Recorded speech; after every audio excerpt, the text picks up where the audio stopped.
আসসালামু আলাইকুম। আজকে যে আলোচনাটা রাখবো বলে ইচ্ছা পোষণ করছি সেটা হচ্ছে রমজান সম্পর্কে, সিয়াম সম্পর্কে। বিগত কয়েকটা ভিডিও আপনাদের সম্মুখে উপস্থাপন করেছি, যেটা শাবান মাসের করণীয় ও বর্জনীয় সম্পর্কে। এর পরে আমাদের আর কিছুদিন পরে রমজান মাস আসছে। তো এই রমজান মাসকে কেন্দ্র করে এখন ধারাবাহিকভাবে ইনশাআল্লাহ চলবে রমজানে আমাদের কী কী করণীয়, বা রমজান কাকে বলে, সিয়াম কাকে বলে, কবে থেকে ফরজ, কী কারণে ফরজ, ইত্যাদি ইত্যাদি। তো যাই হোক, আজকে আল্লাহ তাবারাক ওয়া তাআলা বলছেন, ইয়া আইয়ুহাল্লাযীনা আমানু কুতিবা আলাইকুমুস সিয়াম কামা কুতিবা আলাল্লাযীনা মিন ক্বাবলিকুম লাআল্লাকুম তাত্তাকুন। এই রমজান বা সিয়াম আমাদের ইসলামী ভিত 5টি জিনিসের উপর খাড়া আছে।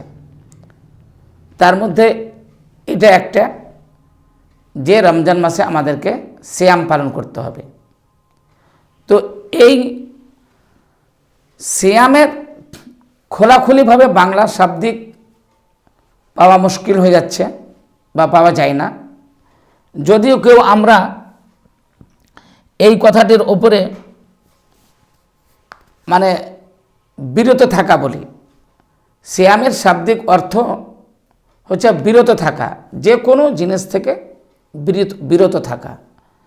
আর শরীয়তের পদ্ধতিতে বা শরীয়তি অর্থে ফজরের আগে থেকে নিয়ে সূর্য ডোবা পর্যন্ত পানাহার, খাওয়া দাওয়া, স্ত্রী মিলন, অকথ্য কথা, গালিগুলোজ, গীবত ইত্যাদি থেকে বিরত থাকার নাম হচ্ছে সিয়াম।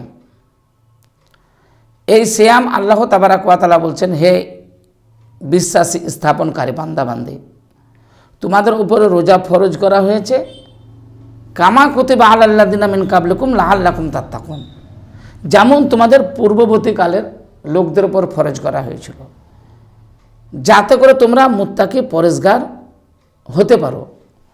তো এখানে পূর্ববর্তী লোকদের প্রতি বলতে কোন পূর্ববর্তী লোক? ছিটাছাটা প্রমাণ পাওয়া যায় যে হযরতে আদম থেকে শুরু করেই হযরতে ইব্রাহিম আলাইহিস সালাম, হযরতে ঈসা আলাইহিস সালাম, হযরতে মূসা আলাইহিস সালাম, দাউদ আলাইহিস সালাম, এদের যুগে রোজা ছিল, কিন্তু কিরূপ ছিল বা ফরজ ছিল এমনটা নয়। যেমন হযরতে মূসা আলাইহিস সালামের রোজার ব্যাপারটা মুশরিকরা রোজা করতো কেমনভাবে, ইহুদিরা রোজা করতো কেমনভাবে।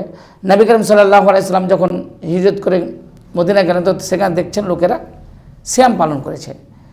তো তিনি জিজ্ঞাসা করলেন, বলে তোমরা কিসের সিয়াম পালন করেছো? তো আমরা এই দিনে 10ই মুহররমে হযরত মূসা আলাইহিস সালাম পরিত্রাণ পেয়েছিলেন ফেরাউনের কাছ থেকে।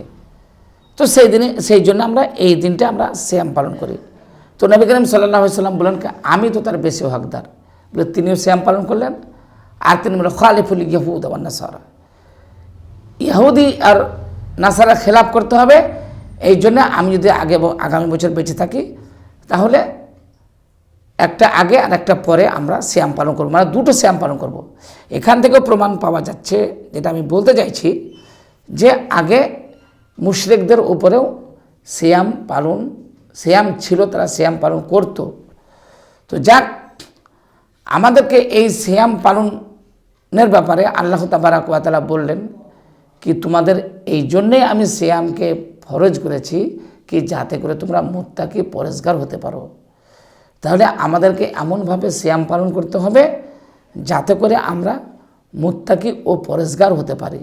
সিয়ামও করব, গালিগুলিজ বকবো, সিয়ামও করব, মিথ্যা কথা বলবো, সিয়ামও করব, সুদও খাবো, সিয়ামও করব, অশ্লীল ভিডিও দেখব না, তাহলে আমাদের সিয়াম পালন হবে না।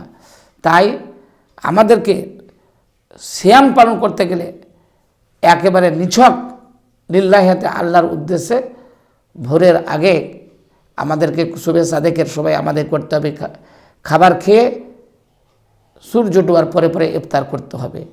আমি আজকে এখান থেকেই শেষ করছি। আগামীতে ইনশাআল্লাহ পর ধাপে ধাপে এখন চলবে। তাই ভিডিওটা যদি ভালো লাগে আপনারা ভিডিওটা বেশি বেশি করে শেয়ার করে দেবেন। আসসালামু আলাইকুম।